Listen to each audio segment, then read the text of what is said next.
Before sorrow ever learned Prince Obiora's name, Umurako Kingdom knew him as the boy the sun followed.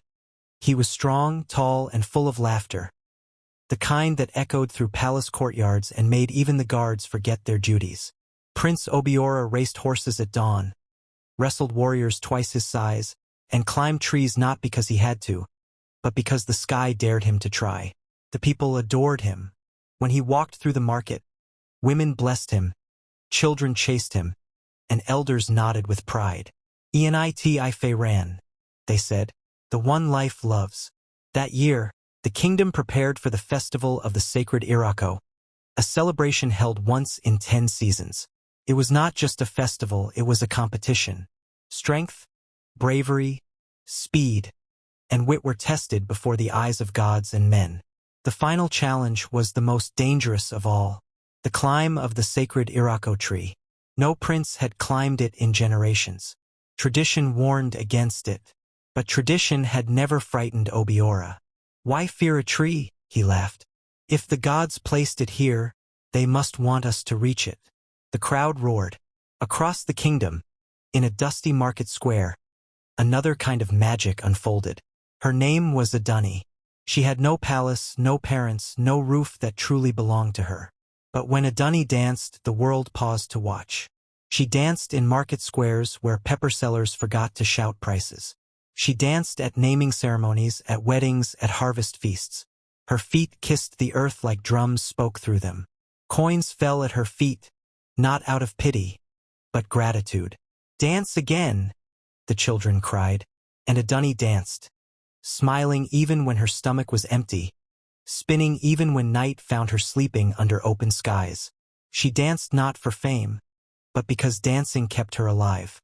Back at the palace, the festival began. Competitors ran. Wrestlers clashed. Spears flew.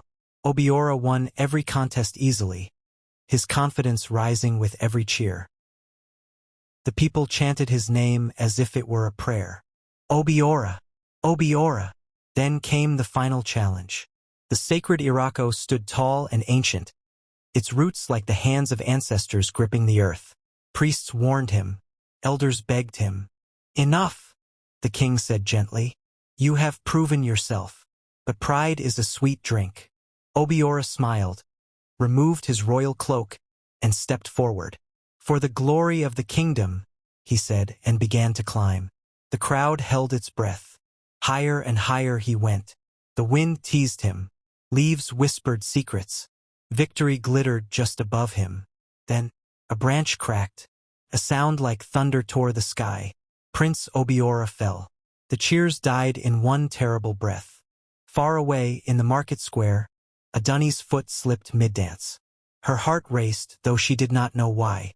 The drums went quiet. That night, the kingdom slept in fear.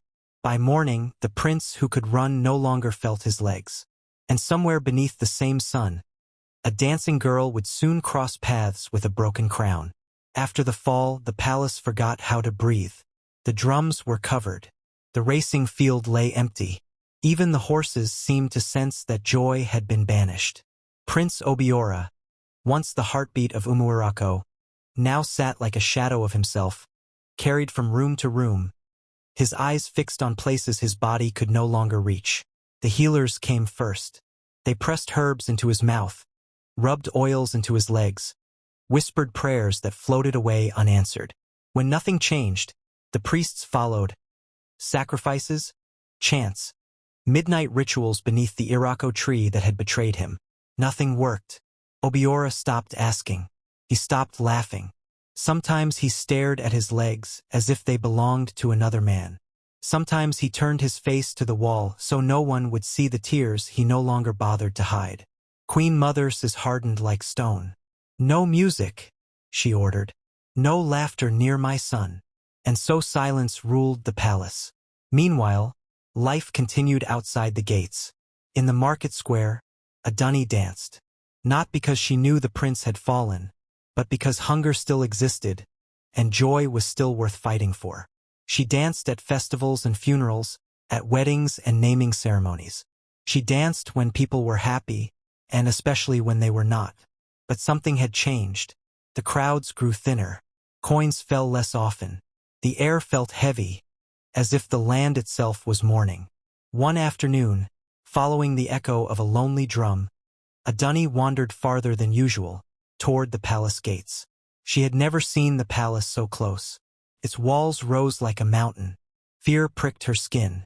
Then she heard it. Silence. Not peaceful silence. The kind that hurts.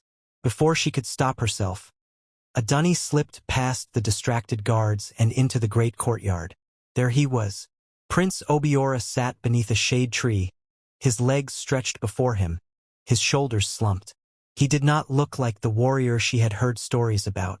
He looked like a boy who had lost something too big to name. He did not notice her. A dunny felt her chest tighten.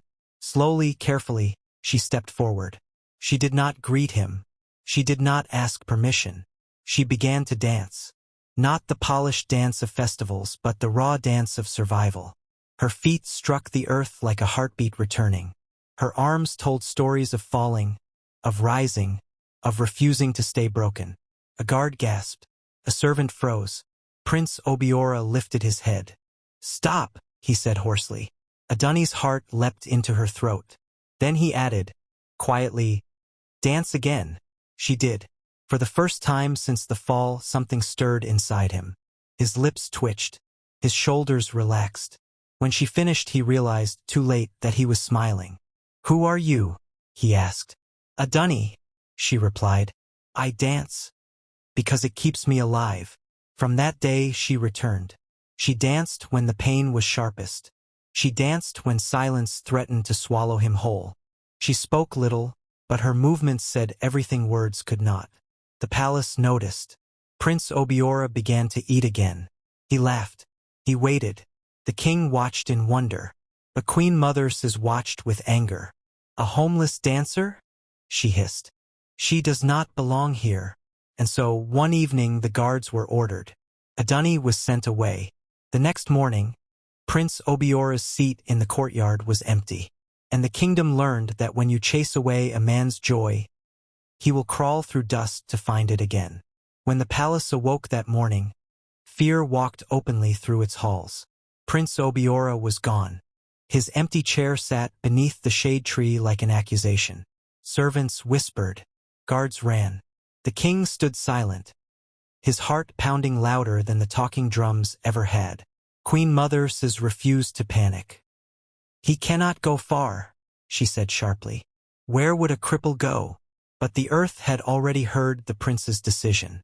Dragged by raw determination and love stronger than pain, Prince Obiora had pulled himself beyond the palace gates, through dust and thorn, following only one thing: the memory of a barefoot girl whose dance had taught him how to breathe again. By midday he found her. A dunny was dancing in a poor village square, thinner than before. Her feet cracked, her dress faded. But when she saw him on the ground, crawling toward her, her world shattered. "Why?" she cried, rushing to him. "Why would you come like this?" "Because," he said, pressing something into her trembling hand. "You are my legs when I cannot walk. You are my joy when I cannot feel hope." It was a ring, simple, royal, glowing with promise. "I do not know if I will ever stand again," he said. "But I know I want to fall and rise with you." A dunny wept. Behind the crowd, an old woman watched, her fingers wrapped around a single coral bead, her eyes shining with secrets older than the kingdom. That evening, the king himself arrived. He lifted his son with trembling arms, then turned to a dunny. "You have no family?" he asked gently. "No one," she replied. "Then the palace shall be your home," he declared. Queen Mother Sis' heart hardened like iron. She sent a dunny away again and again, assigning cruel tasks, false errands, hoping exhaustion would break her. But each time a dunny disappeared, Prince Obiora's spirit weakened. Then the old woman returned. She placed the coral bead into a dunny's palm. "This bead does not heal the body," she whispered. "It heals love. Wear it. Dance. Not for the prince alone, but for the people." So a dunny danced again. She danced for the poor, for the sick, for the forgotten. And slowly, impossibly, Prince Obiora felt warmth in his legs. then pain, then movement. News spread like wildfire. Even the prince's former betrothed returned, draped in silk and certainty. But when Obiora looked at her, his heart remained still. When he looked at Adunni, his heart remembered how to beat. The king saw everything, and the kingdom held its breath. By the time the prince's former betrothed returned to Umurako, the wind itself carried gossip. They say he can stand now. They say it is the dancing girl. They say love did what herbs could not. The woman arrived in a procession of silk and gold, her feet never touching dust, her head high with certainty. She had been promised to Prince Obiora before his fall, chosen by bloodlines, sealed by elders, approved by tradition. Queen Mother says welcomed her like a long-lost daughter. This, the Queen Mother said, holding her hand before the court, is what a future queen looks like. Adunni stood at the edge of the gathering, quiet, coral bead resting against her chest. She felt no hatred, only a familiar ache. She had known hunger. She had known rejection. If this was the end, she would accept it with grace. But Prince Obiora did not rise for the noblewoman. He rose for Adunni. The court froze as he took 2 slow steps forward. Unsteady but real. His legs trembled, yet they held him. Gasps filled the hall. "I will not marry a memory," Obiora said calmly. "I will marry the woman who stayed when I was nothing." Queen Mother's face darkened. That night she declared war. Not with swords but with tradition. She summoned elders who hated change. She whispered that the gods were angry, that the prince's healing would vanish, that the kingdom would fall if a dancer sat on the throne. She turned servants against Adunni. Doors closed. Smiles disappeared. Adunni suffered in silence. She rose before dawn to cook for the poor. She visited the sick. She shared her meals until she herself grew thin again. When insults came, she bowed. When stones of words were thrown, she danced the pain away. Prince Obiora watched, torn between love and duty. One evening, a terrible rumor spread. The gods had withdrawn their blessing. That same night, Obiora collapsed. The palace erupted in fear. Queen Mother stood over his bed, victorious and terrified at once. "This is what happens," she whispered, "when we defy order." But the old woman with the coral bead returned, this time in the open. She walked straight into the palace courtyard as thunder rolled across the sky. "Order without love is destruction," she said, her voice echoing like a drum. She called for Adunni. "Dance," she commanded. "Not to please, not to beg. Dance to remind the land who you are." Rain began to fall. Adunni danced barefoot in the storm, mud clinging to her legs, tears mixing with rain.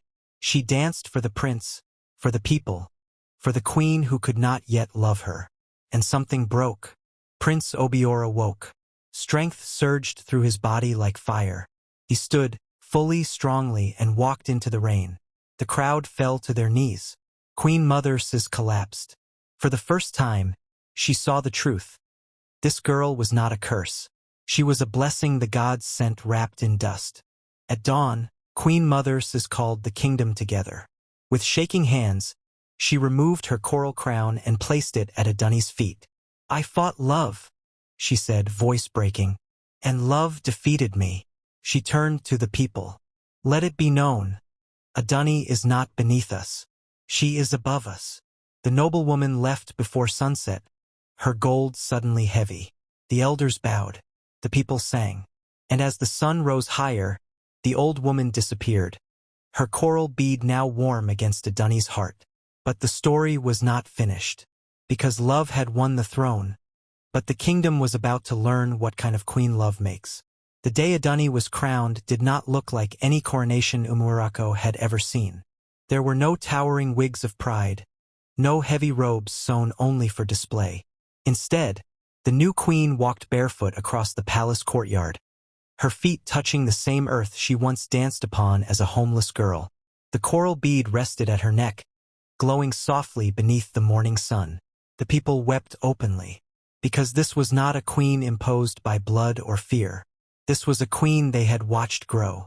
Prince Obiora, now walking with strength and quiet confidence, stood beside her. When he held her hand, the crowd saw not royalty, but partnership. A king who had fallen, a woman who had lifted him without lifting herself above others. Queen Mother sat behind them, no longer armored by pride. Her eyes followed Adunni with reverence, not suspicion. The drums sounded, but before the crown could touch Adunni's head, the earth itself seemed to sigh.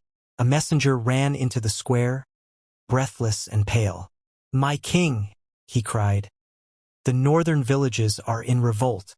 Hunger has turned brother against brother." The crowd murmured, "A test immediate and cruel." All eyes turned to the new queen. Adunni stepped forward before anyone could stop her.